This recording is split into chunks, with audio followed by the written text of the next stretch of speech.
नमस्कार दोस्तों, मैं हूँ सुदीप्ता और आपका फिर से स्वागत है हैप्पी हार्ट 1111 चैनल में। आज है होली, तो आप सभी को होली की बहुत-बहुत शुभकामनाएँ और आशा करती हूँ कि आज आपने अपनी होली बहुत ही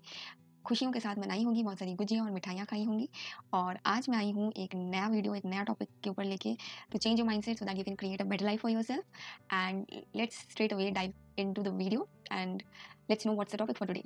तो आज का जो टॉपिक है वो ये है, the 7 practical reasons for your unhappiness. वो 7 कौन से रीजंस हैं या कारण हैं जिनके कारण आप जो है जीवन में खुश नहीं रह पा रहे हैं। हम सबने ये सुना है और हम सब ये जानते हैं कि happiness is a personal responsibility. तो आपकी खुद की जिम्मेदारी है खुश रहना, and it is an art to live happy. ये खुश रहना एक कला है। आपको कुछ चीज़ें अपनी लाइफ से हटानी पड़ती है, अवॉइड करनी पड़ती है, और कुछ बहुत महत्वपूर्ण चीज़ें या हैबिट्स अपनी लाइफ में अडॉप्ट करनी पड़ती है ताकि आप हमेशा या ज़्यादातर खुश रहें अपने जीवन में। तो अब हम स्ट्रेट अवे जानते हैं ये कौन से 7 या 7 प्रैक्टिकल रीजंस हैं जिनको आप अपनी लाइफ से अगर हटा दें तो आप डेफिनेटली खुश रह पाएंगे। तो एक एक करके हम एक एक को डिस्कस करते हैं। फर्स्ट है dwelling in the past. Dwelling in the past यानी कि आपका माइंड हमेशा पास्ट के इंसिडेंट्स, इवेंट्स, सिचुएशंस को ही रिपीटेडली रिप्ले करता रहता है। और ये माइंड कैसे कर रहा है आज ऑटोमेशन में? क्योंकि आपने उसको आदत डलवाई है।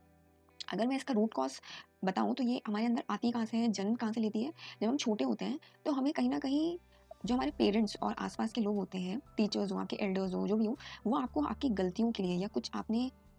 खो दिया, आपके लॉसेस के लिए हमेशा ये कोशिश करते हैं अपनी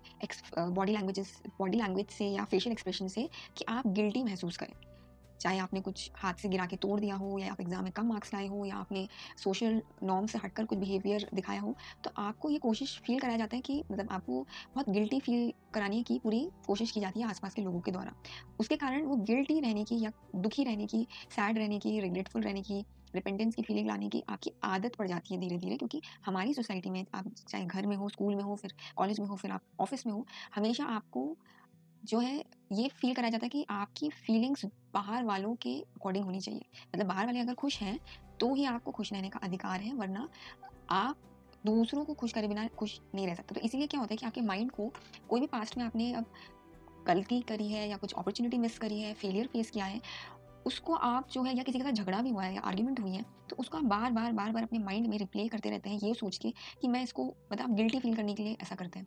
जो कि बिल्कुल गलत है। और इसको आप बिल्कुल प्रैक्टिकली चेंज कर सकते हैं। आपको आपके पास्ट के बारे में ये जानने की ज़रूरत है कि जो पास्ट है वो लेसन्स और लर्निंग्स के लिए है। उसको आप ना तो आज की स्थिति में चेंज कर सकते हैं, ना ही आप उस पास्ट सिचुएशन के जो भी आउटकम्स हैं उसको कंट्रोल कर सकते हैं। जो हो चुका है वो हो चुका है, इट्स डन। पर जो आप कर सकते हैं वो ये है कि उस मिस्टेक को दोबारा आप रिपीट नहीं करेंगे। उन लोगों से आप ज़्यादा कोई अ, राब्ता नहीं रखेंगे जो आपको पास्ट में पेन देके गए हैं, या आपको उन्होंने किसी भी तरीके से हर्ट किया है। तो जो भी लर्निंग्स है उनको आपको लेना है और बाकी सब छोड़ देना। बाकी सारे इमोशंस को कचड़े के डिब्बे में डालिए और जला के फेंक दीजिए। क्योंकि उसका आप कुछ नहीं कर सकते। कि कुछ आदत हमारी ऐसी भी होती है कि जैसे हम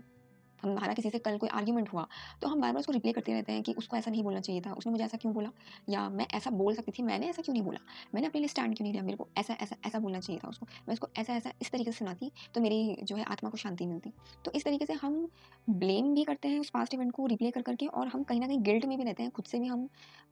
एक तरह से दुखी होते हैं, नाराज़ होते हैं कि हमने ऐसा क्यों नहीं किया, अगर मैं ऐसा बोल देती या ऐसा कर देती, या उसने ऐसा नहीं किया होता, या उसने ऐसा किया तो क्यों किया। इन सभी क्वेश्चंस में आप देखोगे कि कोई आंसर नहीं निकलने वाला है, क्योंकि आप पहली बार दूसरे इंसान को आप कंट्रोल नहीं कर सकते, उनके रिस्पॉन्सेज को कंट्रोल नहीं कर सकते, और ना ही आपको कभी ये सोचना चाहिए कि उस सिचुएशन में मैं ये करती तो सही रहता, या वो ना करती तो ज़्यादा सही रहता। क्योंकि उस समय की सिचुएशन में जो सही था,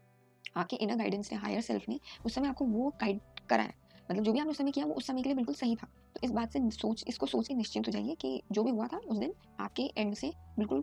सही बात था, और कुछ नहीं भी सही बात है तो मैं आगे से उस चीज़ का ध्यान रखूंगी। That is the practical way of dealing with this kind of mindset, जहाँ पास्ट में ड्वेल करते रहते हैं, पास्ट के इंसिडेंट्स और नेगेटिव इंसिडेंट्स और सिचुएशंस को जो है बार बार रिपीट करते रहते हैं। अब जाते हैं सेकंड में। सेकंड में आपका होता है बीइंग बॉदर्ड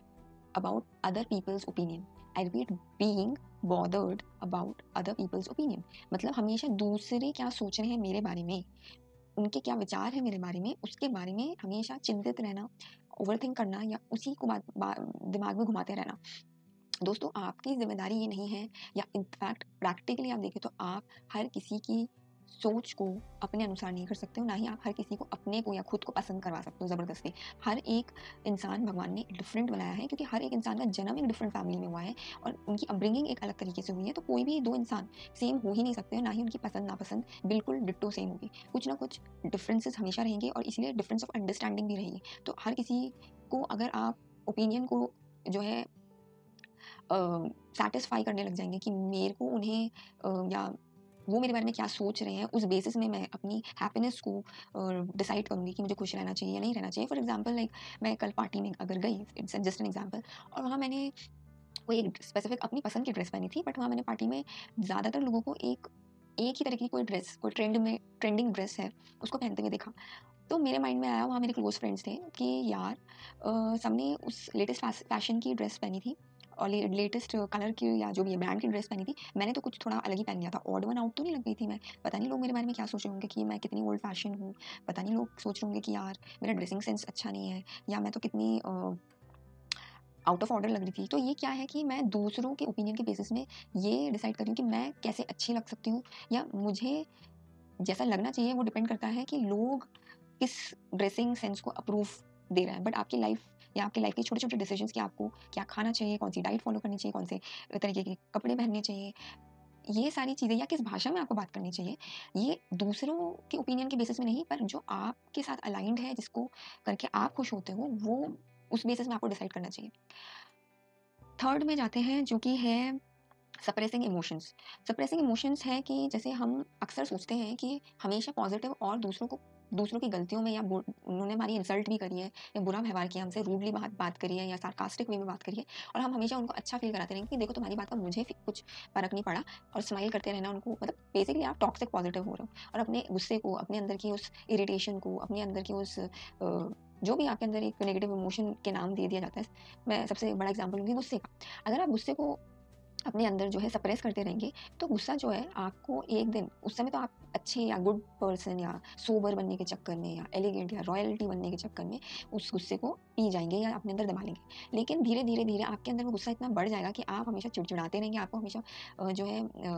चीटेड फील होगा अंदर से कि यार हमेशा मैं दूसरों को जो है खुश करने के चक्कर में, या उनको उनके बारे में अच्छा फील कराने के चक्कर में, उनके एक्ट्स के बारे में, हालांकि वो मेरे साथ बहुत गंदा व्यवहार भी करते हैं, बट उनको अच्छा फील कराने के चक्कर में मैं कहीं न कहीं खुद को सैबोटाज करती आ रही हूँ। और आप कहीं न कहीं दूसरों से ज़्यादा उस ऐसी स्थिति हो जाएगी कि आप खुद से ही नफ़रत करने लगेंगे। आपको खुद के ऊपर बहुत गुस्सा आएगा कि यार मैं उस समय कुछ कर सकती थी अपने आप के लिए, अपने आप को डिफेंड करने के लिए। फॉर एग्ज़ाम्पल, ज़रूरी नहीं है कि आपकी कोई इंसल्ट करे या रूडली बात करे या आपके साथ कुछ एक्सप्लॉइटिव बिहेवियर करे। तो उस केस में आप हमेशा चिल्ला के या अब्यूज़िव होके उस पर्सन को कन्फ्रंट करेंगे। आप असर्टिव भी हो सकते हो कि देखो भई मेरे को तुम्हारा व्यवहार पसंद नहीं है और इससे मुझे हर्ट हुआ है, मुझे अच्छा फ़ील नहीं होता है। या तो तुम अपने तरीके को बदल लो, या तो मेरे से बात मत किया करो। सीधी-सी बात है। आप हर किसी के गलतियों को पर्दा डाल के खुद को सैबोटाज नहीं कर सकते हो, वरना आप हमेशा दुखी रहेंगे और दूसरों से ज़्यादा खुद पे आपको गुस्सा आएगा, खुद से आप दुखी रहेंगे कि मुझे उस समय किसी ने मेरे लिए स्टैंड नहीं लिया, एटलीस्ट मेरे को तो अपने लिए स्टैंड लेना चाहिए था। तो इसीलिए किसी को अगर आप अपनी इंसल्ट करते हुए देखते हैं, आपके साथ बुरा व्यवहार या आपके साथ कुछ भी पॉलिटिक्स करते हुए देखते हैं, तो it's better to take some action rather than suppressing yourself. और ज़्यादा संत महात्मा उस केस में आप नहीं बनना चाहिए आपको, क्योंकि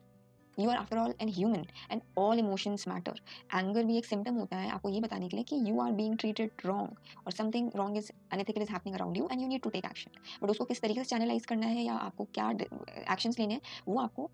डेफिनेटली आप सोच समझ के ले सकते हैं। अब आते हैं हम फोर्थ में आता है आपका पीपल प्लीजिंग, यानी कि ये एक बीमारी होती है जहाँ हम लोगों को ही खुश करने में अपना सारा समय बर्बाद कर देते हैं और अपनी सारी एनर्जी दूसरों को दे देते हैं। पीपल प्लीजिंग का एक उदाहरण है सब ना बोलने के समय ना नहीं बोल पाना, या यू आर अनेबल टू से नो ऑन सर्टेन सिचुएशंस। जब आपके पास ऑलरेडी प्रायोरिटी लिस्ट में बहुत सारे आपके निजी काम हैं पेंडिंग पड़े हुए हैं, तो आप पहले अपना काम करोगे, ना कि दूसरों को खुश करने के चक्कर में आप उनके काम करने में लग जाओगे। First you would complete your own task and then you will help if you have any extra time or energy to help others. दूसरा तरीका है पीपल प्लीजिंग का, वो ये है कि जब आप जो है फिट इन करने की कोशिश करते हैं, आपको पता है कि एक सेट ऑफ या एक ग्रुप ऑफ पीपल है, एक ग्रुप है लोगों का जहाँ पे सिर्फ गलत तरीके की बातें होती हैं, या वो लोग बहुत अब्यूजिव है, नेगेटिव है, या फिर वो दूसरों की सिर्फ बुराइयां करते हैं, या फिर वो उनमें कुछ ना कुछ उनकी एनर्जी अच्छी नहीं है, आपको पता है they are not the people with whom you vibe with, but क्योंकि आप फिट इन होना चाहते हैं, और ये प्रॉब्लम अक्सर हमें आती है जब हम स्कूल कॉलेज किसी फॉर्मल सेटिंग में होते हैं, जहाँ हम बिल्कुल कट भी नहीं सकते कि हम ये बोले कि यार मैं नहीं बात करूंगा, या मैं इनसे घुलूंगा मिलूंगा नहीं, या बिल्कुल कट ऑफ कर दूंगा। या जैसे ऑफिस में ऐसे कई ग्रुप्स होते हैं ऑफिस में भी, जहाँ आपको लगेगा कि these are the very off people, offbeat people, these are not my kind of people. तो उस सिचुएशन में आप ये कर सकते हैं कि आप उनके साथ सिर्फ हाई हेलो तक रखें, स्माइल करिए जब भी उनको देखें, बट उनके साथ कभी भी लॉन्ग कॉन्वर्सेशंस में ना जाए, डीप कॉन्वर्सेशंस में ना जाए, उनके दिमाग के कचरे को सुनने के लिए ना बैठें कि वो कहीं बैठे हैं तो आओ चलो मैं इनको खुश करने के लिए, या फिट इन होने के लिए, इनकी चापलूसी करने के लिए, फ्लैटरी करने के लिए वहाँ बैठ के इनकी बकवास बातें सुनने लग गई हूँ। वो मुझे नहीं करना है। हाँ, I should be decent, I should be helpful whenever I can help them, and I should be like smiling with them and greet them whenever it's necessary, but जितना हो सके अपनी बाउंड्रीज को दोस्तों आपको सेट करना बहुत ज़रूरी है, both personal as well as professional relationships में, क्योंकि दोनों ही फ्रंट में आपको ऐसे लोग हमेशा रहते हैं जो आपके साथ वाइब नहीं करेंगे, और वो तो आप ये खुद सोचिए कि वो जैसा होना चाहते हैं वो वैसे हो रहे हैं, इरिस्पेक्टिव ऑफ कि आपको कैसा फील हो रहा है उनके प्रेजेंस में, या उनकी बातों से आपको कैसा फील हो रहा है, वो इस बात की बॉदर नहीं करते, they are being themselves, then why can't you, who is stopping you, मतलब आपके पास ये हक क्यों नहीं है कि आप वैसे बिहेव करें जैसा आप, जो आपको खुशी देता है, राइट? तो हर जगह फिट इन करना is not the right thing to do. Fifth आता है narrating about negative incidents to others. एक बहुत गंदी आदत होती है लोगों की, जो नाखुश लोग होते हैं, कि हर किसी के साथ अपने जीवन के दुखड़ों को वो विस्तार में और हर चीज़ डिटेल में शेयर करने लग जाते हैं और बताने लग जाते हैं, एज इफ उनको कोई Guinness book of world record का अवार्ड मिलेगा कि तुम कितने दुखी हो जिंदगी में, इसलिए हम तुम्हें इस बात के लिए सम्मानित करेंगे। मतलब somewhat it's like a status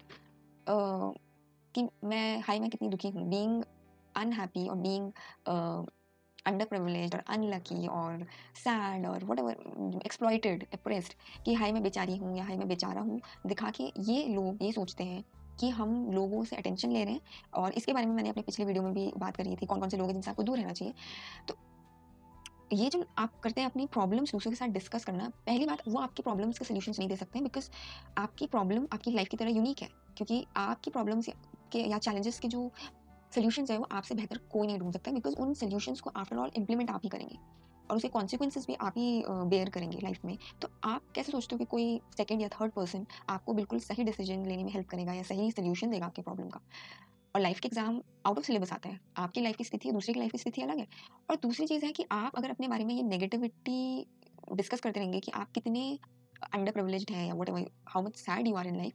आपकी इमेज दूसरों के सामने यही बनेगी कि इसको दुखी ही रहना अच्छा लगता है, या इसके लाइफ में तो भैया दुखी दुख है, ये बंदा या बंदी कभी खुश हो ही नहीं सकता। You are kind of amplifying your bad situation by discussing wrong or negative incidents of your life with others and that too constantly। तो आप कहीं ना कहीं उसी लूप में फंस जाएंगे और वही सिचुएशंस आपके सामने बार बार आती रहेंगी, क्योंकि लोग भी आपके लिए अब यही परसेप्शन बना के बैठे हैं कि हाँ भाई इनकी लाइफ में तो कभी कुछ अच्छा हो ही नहीं सकता, there is always quarrel in their family, always financial crisis in their family, और always something bad in their family, because इस इंसान को मैंने हमेशा दुखी ही देखा, और फिर वही चीज़ आपकी लाइफ में बार बार रिपीट होगी। तो कृपया don't narrate negative incidents about your life with others. फिर नेक्स्ट आता है आपका thinking about uncontrollable aspects of your life, like if you are thinking about those factors of your life जिसका आपकी पास कोई सोल्यूशन नहीं है, आपको पता है कि ये चीज़ें मेरे हाथ में नहीं है। फॉर एग्जाम्पल अगर आपके parents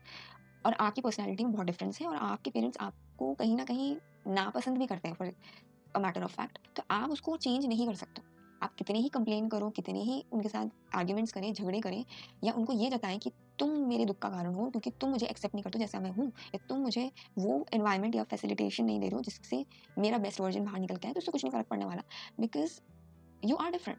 and that's an uncontrollable factor. Now you can't change your parents, right? You're already born from those set of parents, right? तो ना अपने पेरेंट्स अपना चूज किया और ना ही आज अपने पेरेंट्स को चेंज कर सकते हैं। तो कॉन्स्टेंटली इस बात को सोचने से कि why these parents were given to me और why only me,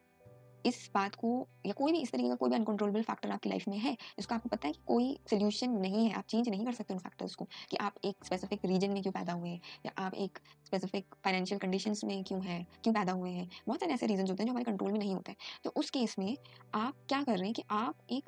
unsolvable incident, situation, event, scenario को बस सोच ही रहे हैं, मतलब सिर्फ सोच रहे हैं, लेकिन आपको पता है कि उसका कोई सोल्यूशन नहीं है। और अगर सोल्यूशन है भी तो कई बार ऐसा होता है कि लोग उसको इम्प्लीमेंट भी नहीं करना चाहते हैं। तो जब आपके पास या तो सोल्यूशन नहीं है और ना ही आप, अगर सोल्यूशन है तो आप ना तो उसको इम्प्लीमेंट करना चाहते हैं, दोनों ही केसेस में you are wasting your energy and time and giving your energy और converting your energy to a negative